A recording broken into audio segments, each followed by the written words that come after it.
예수님께서 다시 호숫가에서 가르치시기 시작하셨습니다. 수많은 사람들이 예수님 주위로 모여들어서 예수님께서는 호수에서 배에 올라타 앉으셨습니다. 사람들은 호수 주변에 있었습니다. 예수님께서 비유를 통해 많은 것을 사람들에게 가르치셨습니다. 가르치는 중에 예수님께서 말씀하셨습니다. 들어라, 한 농부가 씨를 뿌리러 나갔다. 농부가 씨를 뿌리는데 어떤 씨는 길가에 떨어졌다. 그러자 새들이 와서 씨를 모두 먹어버렸다. 어떤 씨는 흙이 거의 없는 돌무더기에 떨어져 곧 자랐으나 땅이 깊지 않았다. 해가 돋자 싹이 말랐고 뿌리가 없어서 시들어버렸다.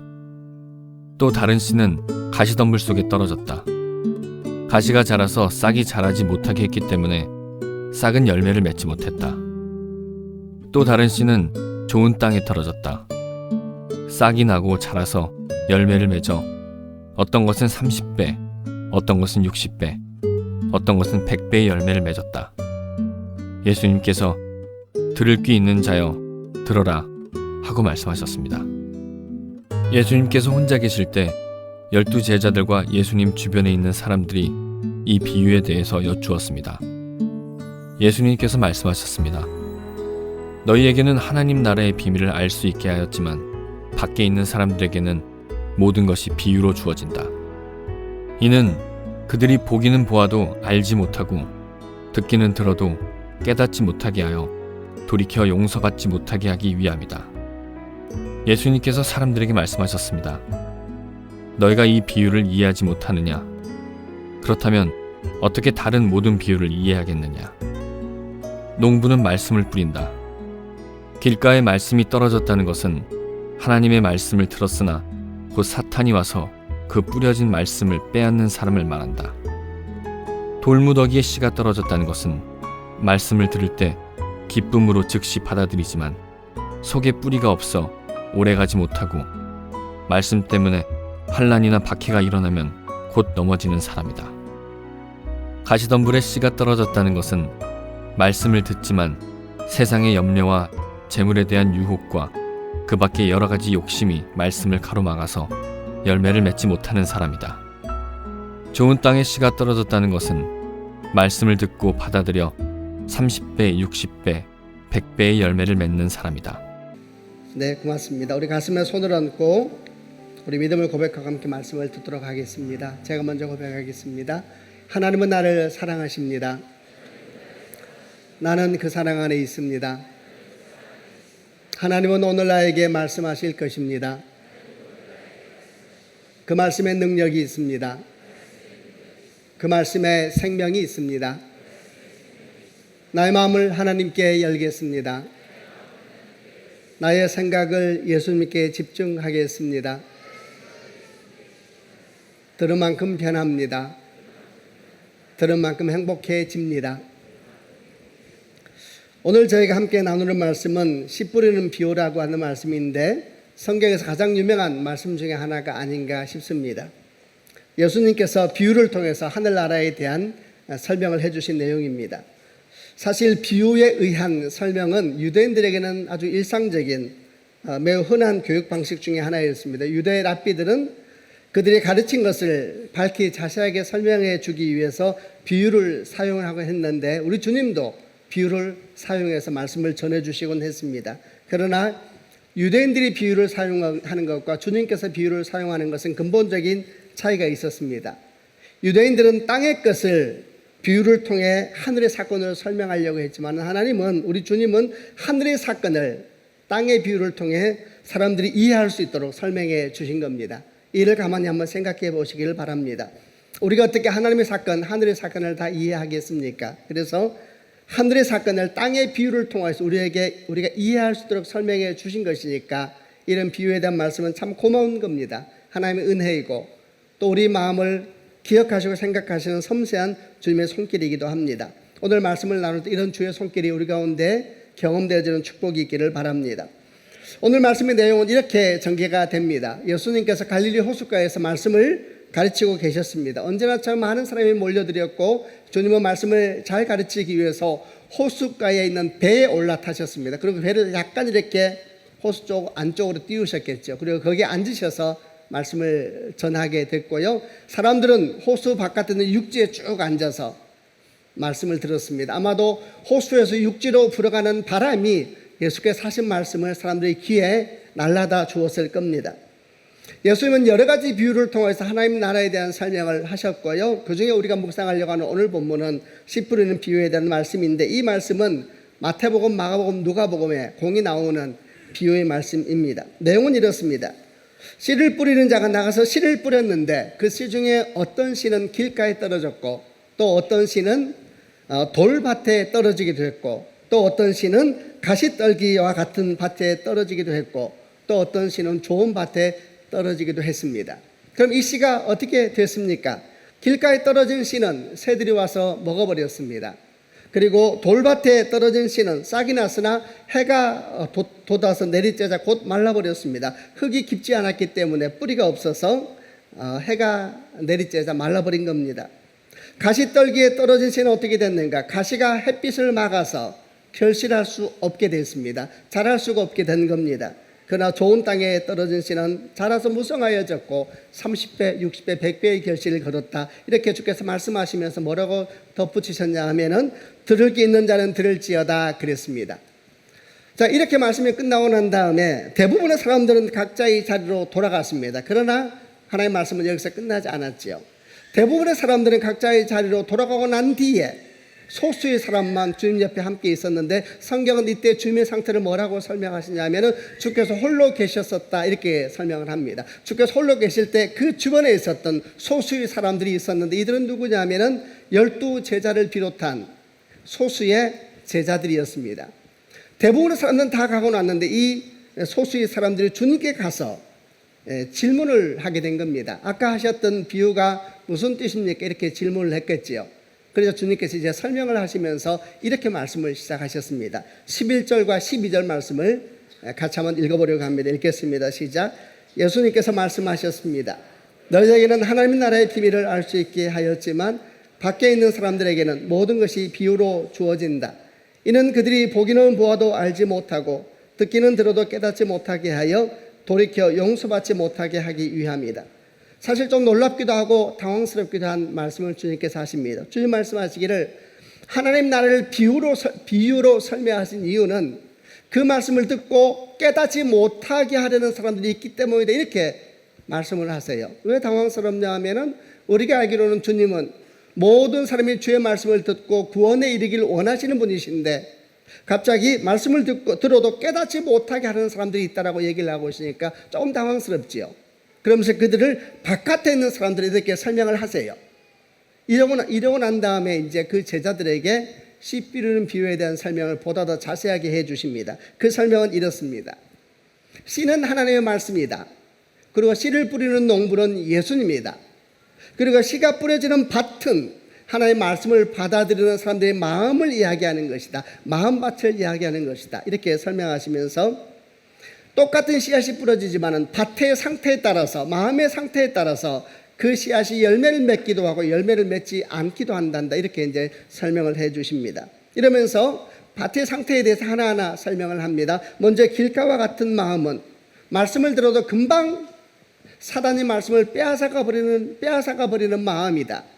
돌밭과 같은 마음은 어떤 마음인가? 말씀을 들을 때는 즉시 기쁨으로 받지만은 그 말씀이 뿌리를 내리지 못하여서, 뿌리가 없기 때문에 말씀 때문에 고난이 오면 즉시 넘어지고 마는 마음밭이고 그런 사람이다.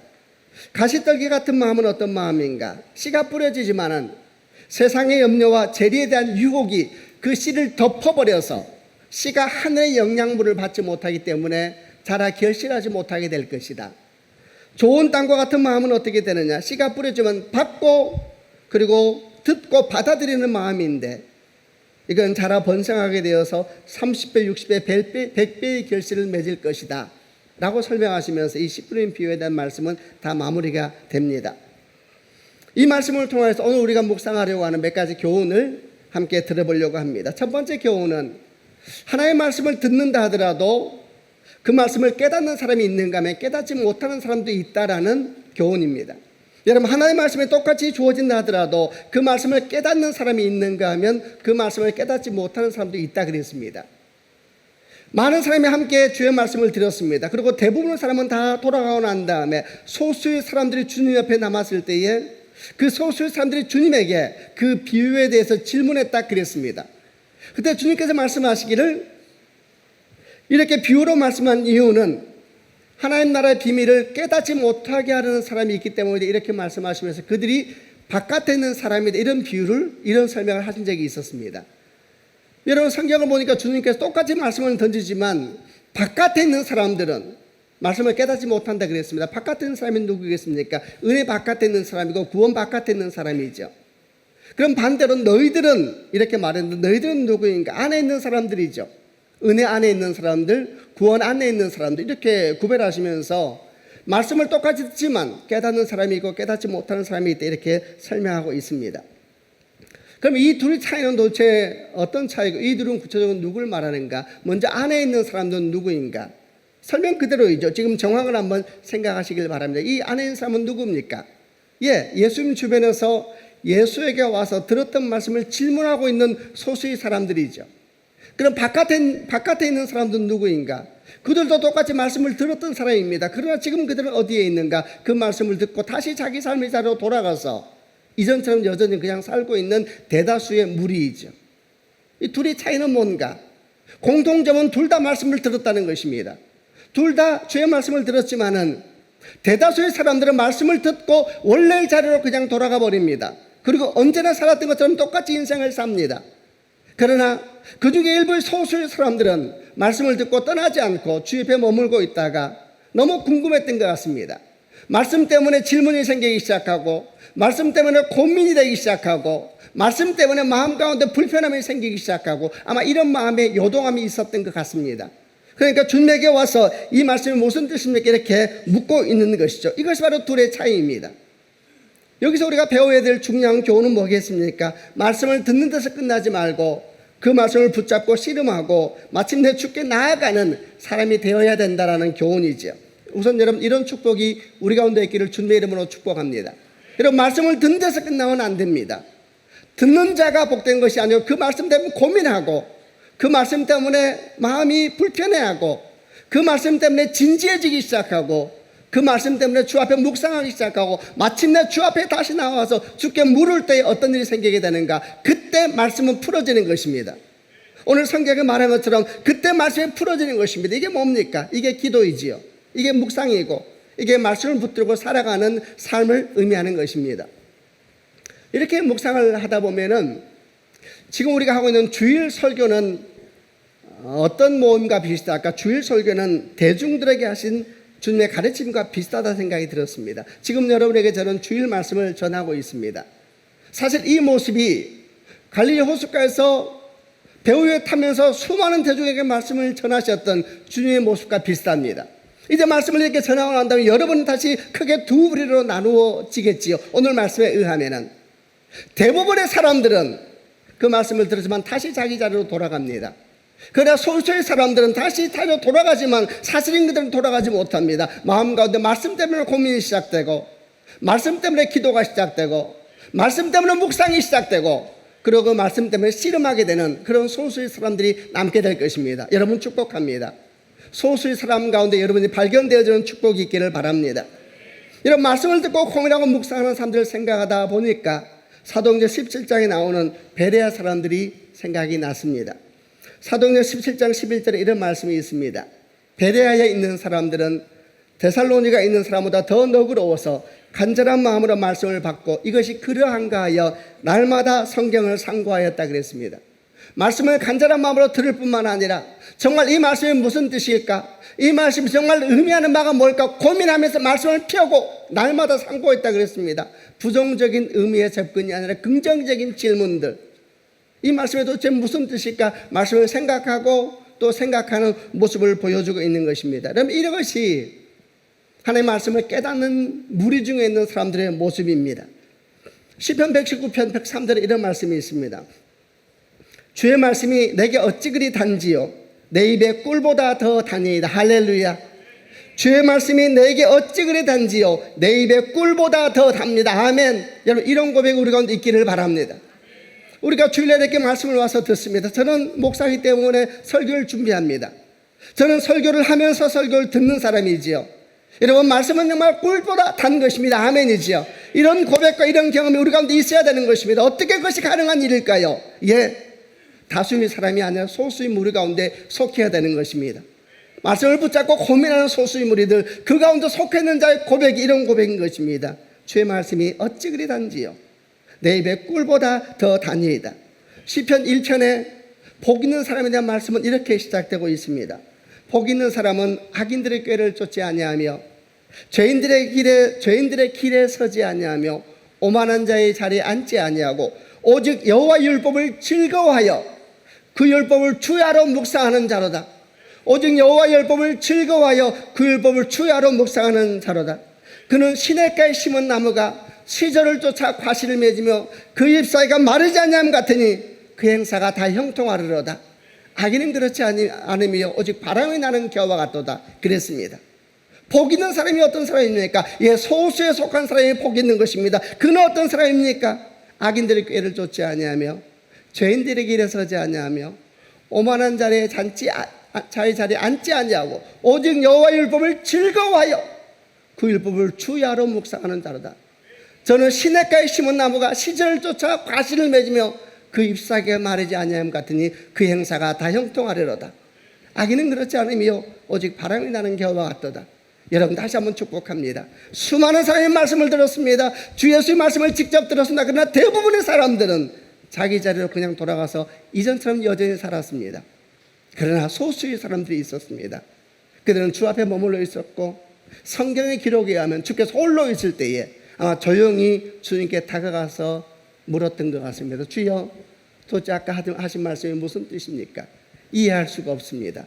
도대체 그게 무슨 뜻입니까? 이렇게 물었을 때에 소수의 이야기는 시작되는 것입니다. 다시 한번 주님의 이름으로 축복합니다. 이런 말씀을 깨닫는 자의 무리 가운데 여러분 있기를 주 예수 그리스도 이름으로 축원합니다. 두 번째, 씨 뿌리는 비유가 주는 우리에게 주는 두 번째 교훈은 하나님 말씀이 똑같이 뿌려져도 마음밭의 상태에 따라서 그 씨가 열매를 거둘 수도 있고 열매를 거두지 못할 수도 있다는 것입니다. 여기서 전제는 뭐냐면 이 씨앗은 좋은 씨앗이라는 전제입니다. 이 씨는 누가 뿌리시는가? 예수께서 뿌리십니다. 이 씨는 생명의 씨입니다. 이 씨는 좋은 씨입니다. 아멘이죠. 이런 전제 속에서 이야기는 시작됩니다. 그런데 이런 좋은 씨가 뿌려진다 하더라도 그 씨를 받는 사람의 마음 상태에 따라서 그 씨가 열매를 맺기도 하고 열매를 맺지 못하기도 한다는 것입니다. 씨의 문제가 아니고 마음밭에 따라서 그런 결실의 차이가 있다는 겁니다. 이것을 묵상할 때 우선 기억해야 될 것이 하나 있습니다. 그것은 말씀의 씨는 마음에 뿌려진다는 것을 기억해야 됩니다. 말씀의 씨는 머리에 뿌려지는 것이 아니고 가슴에 뿌려지는 것도 아니고 마음에 뿌려지는 것입니다. 머리가 이성을 이야기하고 가슴이 감성을 이야기한다면 마음을 뭘 말할까요? 이 모든 것을 포함하는 조금 더 넓고 깊은 의미일 겁니다. 굳이 말한다면 이 마음은 무엇을 말할까요? 속사람이죠. 속사람, 거듭난 속사람, 내면의 중심을 의미하는 겁니다. 그 사람이 있고 속사람이 있다고 성경은 말합니다. 그 사람은 누구인가? 눈에 보이는 사람이죠. 육에 속한 사람입니다. 이 그 사람은 말씀을 머리로 듣고 가슴으로 느낍니다. 그러나 그게 답니다. 머리로 듣고 가슴으로 느끼는 것이 답니다. 나 속 사람은 어떤 사람인가? 속 사람은 영에 속한 사람입니다. 이 사람은 말씀을 머리로 듣고 가슴으로 들을 뿐만 아니라 마음으로도 듣는 사람입니다. 머리로 생각하고 가슴으로 느끼는 것만이 다가 아니라 성령을 의지하여 말씀을 묵상하는 사람입니다. 이 사람은 어떤 사람입니까? 이성과 감성을 존중하면서도 이성과 감성 넘어 일하시는 주님을 아는 사람이죠. 그러므로 우리가 가지고 있는 상식과 지식을 무시하지 아니하고 존중한다 할지라도 주님의 역사는 그런 상식과 경험을 뛰어넘어서 일한다는 것도 받아들이는 겸손한 사람이죠. 여러분 이 사람이 속 사람입니다. 할렐루야. 이 사람이 누구입니까? 이 사람이 바로 예수를 믿는 바로 우리들인 줄로 믿습니다. 아멘이죠. 이런 말씀은 마음으로 듣는 것입니다. 그래서 우리 주님께서 뭐라고 하셨습니까? 들을 귀 있는 자는 들으라 그랬습니다. 여러분, 귀가 없는 사람은 없습니다. 그러나 들을 귀가 없는 사람은 있습니다. 들을 귀가 없는 사람은 누구입니까? 육에 속한 사람이고 머리로만 듣고 가슴으로만 느끼는 사람이죠. 에스겔서 3장을 보게 되면 주님께서 에스겔 선지자에게 말씀을 주시면서 받아 먹으라 이렇게 말씀하셨죠. 계시록 10장을 보게 되면 천사가 사도 요한에게 말씀을 작은 두루마리를 전해주면서 받아 먹으라 이렇게 말씀을 합니다. 받아 먹으라, 이 말씀이 마음으로 말씀을 받는 것과 똑같은 의미입니다. 어떻게 해야지 말씀을 머리로 듣지 않고 마음으로 받을 수 있을까? 무엇보다 첫째, 예수님을 향한 믿음이 있어야 합니다. 아멘이죠. 여러분, 예수를 믿을 때에 속 사람이 거듭나게 되어 있습니다. 또 동시에 어떻게 하면 말씀을 머리로만 듣지 않고 마음으로 들을 수 있을까? 두 번째는 성경에 대한 믿음이 있어야 됩니다. 모든 성경은 하나님의 감동으로 된 것으로, 아멘이죠. 하나님의 감동으로 따라 기록된 성경이라 믿는 축복이 있기를 바랍니다. 이 성경이 하나님의 성령을 따라 기록됐다는 믿게 되면 말씀을 대하는 마음은 달라지게 되어 있습니다. 겸손한 마음과 가난한 마음, 성령께서 풀어주셔야 되는 것이죠. 이런 신비한 말이 아닙니다. 우리 지식과 경험 넘어 일하시는 주님을 신뢰하면서 겸손한 마음으로 성경을 볼 수 있는 이유는 성경이 하나님의 감동으로 된 책이기 때문에 그렇습니다. 또 우리에게 무엇이 필요한가? 하나님의 말씀은 단순히 읽고 듣는 것이 아니라 먹는 것이라는 것을 기억해야 됩니다. 여러분, 먹을 때 우리는 아무거나 먹지 않습니다. 주의해서 먹지요. 또 주의해서 먹을 뿐만 아니라 먹을 때 우리를 깨끗하게 합니다. 왜? 음식이 깨끗하다 하더라도 우리가 오염되어 있으면 음식이 오염되는 것처럼 손과 발을 깨끗하게 하고, 또 먹을 때 천천히 먹는 것은 아주 좋은 거죠. 그게 소화가 되는 것입니다. 말씀도 똑같습니다. 아무거나 먹으면 안 됩니다. 여기저기 다니면서 아무거나 먹는 것은 대단히 조심스러운 겁니다. 그리고 또한 말씀이 우리 가운데 정말 말씀이 되기 위해서는 삶을 잘 지켜야 합니다. 손과 발을 깨끗하게 하라 그랬습니다. 피 묻은 손으로 말씀 먹으면 안 됩니다. 욕망으로 가득 찬 손으로 말씀 먹으면 말씀도 오염되게 되어 있습니다. 손과 발을 깨끗하게 하라 그랬습니다. 그리고 천천히 먹어야 합니다. 하나님의 말씀을 바라볼 때 말씀을 읽고 듣는 데서 끝나지 않고 마음으로 들을 수 있는 것이 거기에 있는 것입니다. 마지막으로 하나 더 한다면, 말씀을 먹었으면 일어나 열심히 살아야 합니다. 말씀을 먹기만 하고 움직이지 않는 사람은 어떤 일이 생기는가? 영적 비만에 빠지게 됩니다.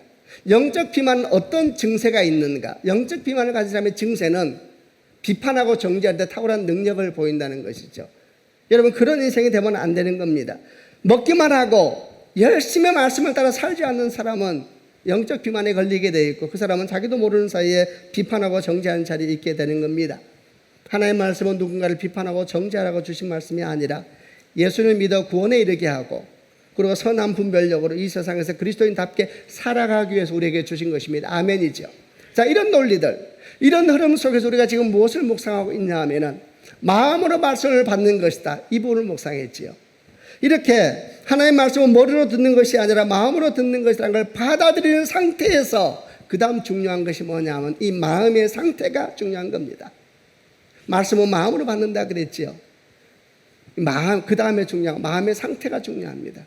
그리고 주님은 네 가지 마음 상태를, 마음밭의 상태를 설명해 주셨는데요. 제가 네 가지를 조금씩 한번 설명해 보겠습니다. 그리고 여러분은 어떤 마음밭인가, 여러분 마음은 어떤 밭인가 한번 생각해 보시길 바랍니다. 첫 번째 마음은 길가와 같은 마음이라 그랬습니다. 길가와 같은 마음은 어떤 마음일까요? 여러분, 길가라는 것은 어떤 땅인가? 사람들이 걸어 다니기 위해서 만들어 놓은 땅입니다. 그래서 딱딱하게 굳어 있죠. 근데 밭이 그렇게 굳어 있는 상태라면 굉장히 심각한 겁니다. 밭이 이렇게 길가처럼 굳어 있으면 어떻게 되겠습니까? 씨를 뿌려도 씨를 받지를 못하고 튕겨져 나가고 씨가 나뒹굽니다. 그러면 지나가는 새가 즉시 보고 그 씨를 잡아먹어 버리죠. 여러분, 이 마음은 어떤 마음이겠습니까? 강팍하고 교만한 마음입니다. 높아진 마음이죠. 여러분, 강팍한 마음은 말씀이 나뒹구는 마음이 되어버립니다. 아무리 말씀을 그에게 주어져도 말씀은 그 인생에서 튕겨져 나갈 뿐이죠. 성경에 이런 사람이 어떤 사람인가? 사울 왕이 그랬습니다. 사울 왕은 초창기에는 아주 부드러운 마음을 가진 사람이었는데 언제인지는 몰라도 그의 마음이 굳어지기 시작했습니다. 그의 주변에는 사무엘 선지자라고 하는 탁월한 하나님의 사람이 있어서 하나님의 말씀을 전하였지만은, 그러나 사울 왕은 그 말씀을 소중히 여기지 않았고 하나님의 말씀보다 자기 생각을 우선시하는 사람이었습니다. 사실 이렇게 길가와 같은 마음을 가진 사람이 대표적인 특징입니다. 이 사람은 어떤 특징을 가지고 있냐면 말씀이 자기 마음의 생각이 말씀보다 더 중요합니다. 그래서 말씀을 들을 때 자기하고 생각이 비슷하면 기뻐해요. 뭔가 좀 옳은 말씀을 하는구만 기뻐하다가 자기 생각이 틀리면 마음을 받아들이지 않죠. 사실 길가와 같은 마음을 가지고 있는 사람의 마음의 공통적인 것입니다. 이런 마음은 하나님의 말씀을 아무리 많이 들어도 겸손한 영이 없기 때문에 그 말씀을 그에게 뿌리내리지를 못하고 어떤 영향력도 없습니다. 말씀이 그 안에 남아있지가 않은 것이죠. 여러분, 이런 마음이 결코 되지 않는 축복이 있기를 바랍니다. 두 번째 마음은 돌밭과 같은 마음이라 그랬습니다. 돌밭과 같은 마음은 어떤 마음입니까? 겉보기에는 문제가 없습니다. 그러나 조금만 파보면 이제 문제가 시작이 됩니다. 조금만 파보면 그 안에 돌들이 가득한 것입니다. 그래서 씨를 뿌리면 씨가 처음에는 이렇게 뿌리를 조금 내리는 것 같아요. 그러나 곧 뿌리를 더 내릴 수가 없는 것은 흙 밑에 있는 돌들이 씨가 뿌리내는 것을 적극적으로 이렇게 못 내리게 방해하기 때문입니다. 그래서 어떻게 되겠습니까? 뿌리를 못 내리니까 해가 내리쬐면 금방 시들어 버리는 것이죠. 뿌리가 깊이 내려져야지 해가 내리쬐도 깊은 흙 속에 있는 수분을 빨아들일 수가 있는데 뿌리가 없는 신앙이 되어버리는 겁니다. 문제는 뭔가 돌들입니다. 돌들. 이 마음에 숨겨진 돌들이 문제입니다. 이 돌들이 무엇입니까? 마음에 숨겨진 쓴뿌리들이죠. 상처. 마음에 숨겨진 죄악들이 그것입니다. 이런 쓴뿌리와 상처, 죄악들은 큰 돌과 같아서 마음이 말씀이 깊이 뿌리내리지 못하도록 방해하고 있는 것입니다. 이런 돌들을 파내버려야 됩니다. 그런데 문제는 이게 쉬운 일이 아닙니다. 왜냐하면 어떤 돌들은 수십 년 됐거든요. 어릴 때부터 받은 상처들을 마음속에 응어리쳐 안고 있는 사람이 있습니다. 그 돌이 너무 오래되면 어떻게 되면 흙하고 똑같아져요. 그래서 그 존재 자체가 되어버려요. 그 사람이 그 돌이에요. 그러니까 돌을 파낼 수가 없는 것입니다. 죄악이 너무 깊어가지고 습관성이 되고 제가 마음속에 깊이 뿌리내리면 거목 큰 돌멩이가 되어서 팔 수가 없어요.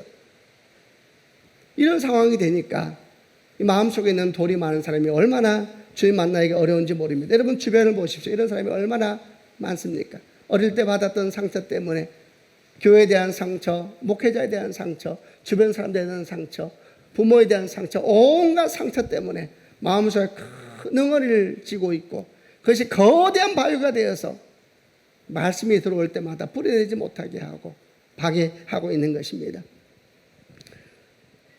이런 사람은 항상 말씀을 들어도 어디까지 가면 딱 막히게 되어 있습니다. 더 깊은 사랑을 이해하지 못하고 더 넓은 사랑도 이해하지 못합니다. 걸림돌이 깊게 그 안에 자리 잡고 있기 때문입니다. 세 번째 또 어떤 마음입니까? 가시떨기 같은 마음이다 그랬습니다. 가시떨기는 무엇인가? 성경은 주님께서 말씀하셨죠. 세상의 염려와 돈의 유혹이라고 말했습니다. 이 세상의 염려와 돈의 유혹이 가시떨기처럼 씨앗이 자라지 못하도록 덮어버린다 그랬습니다. 씨가 뿌려지면은 잎새가 나고 하늘의 영양분을 공급받아서 자라야 되는데 세상의 염려와 돈의 유혹이 우리를 덮어버려서 하늘의 영양분을 받지 못하게 해요. 하늘의 영양분을 받지 못하니까 결실을 할 수가 없는 것입니다. 이게 가시떨기와 같은 마음이라 그랬습니다. 여러분 이 말씀을 잘 묵상해 보시기를 바랍니다. 세상의 염려와 돈의 유혹으로 가득한 사람은 하늘의 영양분을 받을 수가 없습니다. 염려가 많은 사람은 마치 뭐와 같은가? 검은 비닐을 쓰고 사는 사람과 같지요. 우울하고 무겁고 어둡습니다. 하늘을 보지 않고 하늘이 보이지도 않지요. 항상 검은 비닐을 쓰고 다니는 사람처럼. 이게 가시떨기 밭과 같다 그랬으니까 결실을 맺을 수가 없지요. 그러나 좋은 밭과 같은 마음도 있다 그랬습니다. 말씀을 듣고 열매를 맺는데 30배, 60배, 90배 열매를 맺는다 그랬죠. 이 밭은 어떤 밭일까요? 앞에 있는 세 가지가 제거된 마음이죠. 길가 같은 마음처럼 강팍하고 완고하지 않아서 부드러운 마음과 겸손한 마음을 가진 사람이죠. 돌밭 같은 마음처럼 상처와 죄악을 품지 아니하고 회복되고 깨끗한 마음이죠. 가시떨기처럼 세상의 염려와 돈의 유혹을 떨쳐버리고 하늘의 영양분을 마음껏 받아들일 수 있는 마음이죠. 여러분 이런 마음이 30배, 60배, 100배의 결실을 갖는다. 이렇게 지금 설명하고 있습니다. 자, 여러분 마음밭은 어떤 밭 같으세요?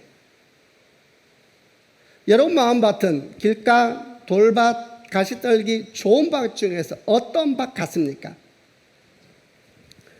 다들 좋은 밭이면 얼마나 좋겠습니까? 그러나 대부분은 좋은 밭이 아닙니다. 오히려 대부분은 앞에 있는 세 종류의 마음이 훨씬 더 많은 게 정상입니다. 우리 고민은 여기서 시작되는 것입니다. 우리는 주의 말씀을 매주 듣고 있고 매일 듣고 있는데 문제는 우리 마음밭은 여러분 좋은 밭이 아닙니다. 우리는 길가와 같고 돌밭 같고 가시떨기와 같은 것이 우리 마음이지요. 여기서부터 우리 고민이 시작되는 것입니다. 대부분이 다 그럴 겁니다, 여러분. 그럼 우리는 어떻게 해야 됩니까?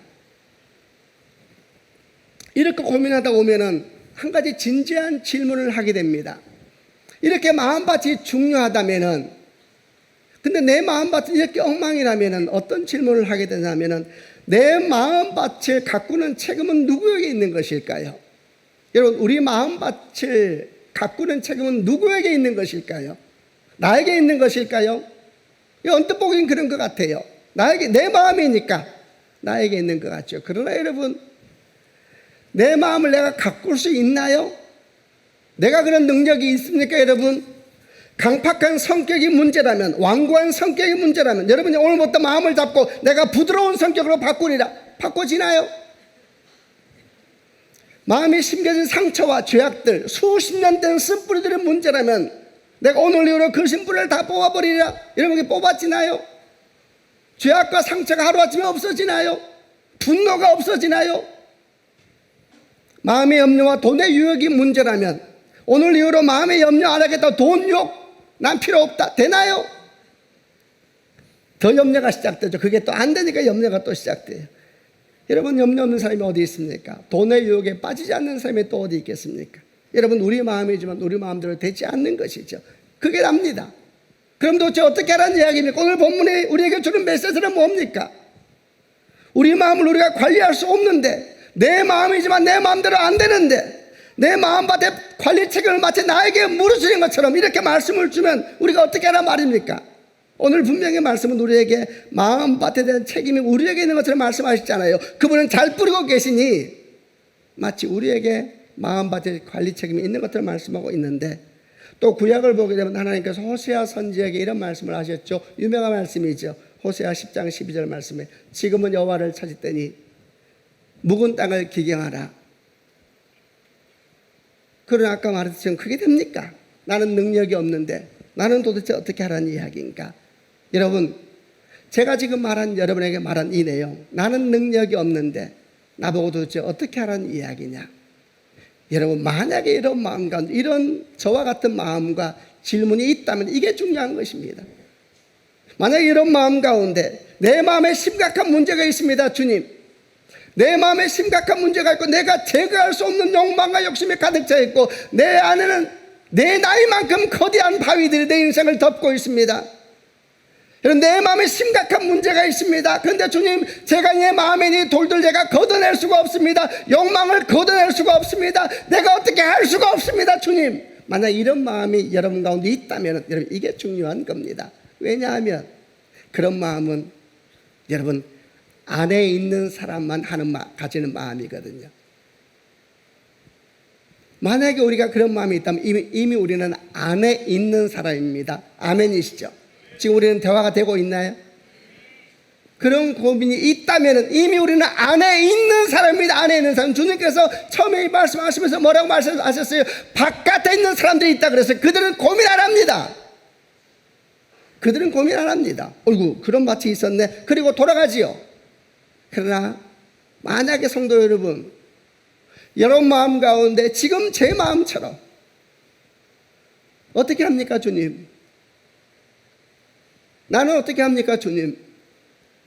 나는 능력이 없는데 나보고 마음밭에 대해서 물으시면 나는 어떻게 합니까? 나는 마음의 애통함과 안타까운 마음과 슬픔이 있다면 여러분, 제가 복음을 전해드립니다. 여러분은 안에 있는 사람입니다. 할렐루야. 안에 있는 사람입니다. 그러면 그래도 역시 여전히 질문 나와요. 그럼 어떻게 해야 됩니까? 우리와 똑같이 고민을 했던 한 위대한 사람이 있었습니다. 1600년 사람이죠. 아주 오래된 사람이지만 지금도 우리에게 신실한 믿음의 동력자로 좋은 본이 되고 있는 어거스틴이라는 사람이 있었습니다. 그가 고백록 제1권 5장에서 이런 고백을 한 적이 있었습니다. 한번 들어보시길 바랍니다. 내 영혼의 집은 주님이 들어오시기에는 너무나 좁사오니 넓혀주십시오. 폐허로 변해 황폐어져 있사오니 회복시켜 주십시오. 또한 거기에는 주님의 눈에 거스릴 것이 뻔한 것들이 많이 있다는 것을 나는 알고 있고 또 고백합니다. 하지만 주님이 아니시라면 누가 그것을 깨끗이 치워주겠습니까? 여러분, 이 믿음의 고백이, 이 기도가 우리의 기도가 되는 축복이 있기를 바랍니다. 역사는 여러분, 우리가 돌을 치운 데 시작되는 게 아닙니다. 우리는 못 치웁니다. 당신 자신인데 그 돌은 주님이 오셔야 합니다. 아멘이죠. 호세아에게 말씀한 메시지, 지금 여호와를 찾을 때 네 마음을 기경하는 얘기는 주의 은혜가 필요하다는 것을 우리하고 말씀하고 있는 것이죠. 여러분, 이 기도가 오늘 우리의 기도가 되는 축복이 있기를 바랍니다. 주님, 제 마음의 밭은 참으로 엉망이 되었습니다. 수많은 상처와 쓴뿌리가 깊이 뿌리내려 있습니다. 세상의 욕망과 욕심이 거목처럼 자리하고 있습니다. 주님, 나는 어떻게 해야 됩니까? 당신의 종 호세아는 우리에게 묵은 땅을 기경하라고 말씀하지만 우리는 그럴 능력이 없습니다. 주여, 간절히 구하옵나니 제 마음에 오셔서 이 굳어지고 상처 입은 마음의 밭을 기경하여 주옵소서. 수십 년 동안 뿌리내린 세상의 욕망, 수십 년 동안 뿌리내린 상처와 분노를 당신의 능력으로 뒤집어 엎으시고 새 마음과 새 땅이 되게 하여 주옵소서. 그리하여 이 땅에 하나님의 선하고 아름다운 씨가 뿌려지게 하시며 마침내 30배, 60배, 100배의 결실을 얻게 하시옵소서. 우리 주 예수 그리스도 이름으로 기도드립니다. 아멘. 이 기도가 마음에 드십니까? 이 기도가 마음에 드세요? 그럼 이 기도가 여러분의 기도가 되는 축복이 있기를 바랍니다. 지금 우리는 주의 말씀을 나누고 있습니다. 여러분, 이 말씀을 마음으로 받아들이고 그 말씀으로 자신을 돌아보면서 진지하게 주 앞에 기도할 수 있다면 하나님의 역사가 여러분 삶 가운데 일어나게 될 겁니다. 에스겔서 36장 25절부터 27절 말씀을 보겠는데요. 제가 먼저 25절 말씀을 읽어보겠습니다. 내가 너희 위에 맑은 물을 뿌릴 것이니 너희가 저지른 온갖 부정한 것과 너희의 우상들로부터 깨끗하게 하겠다.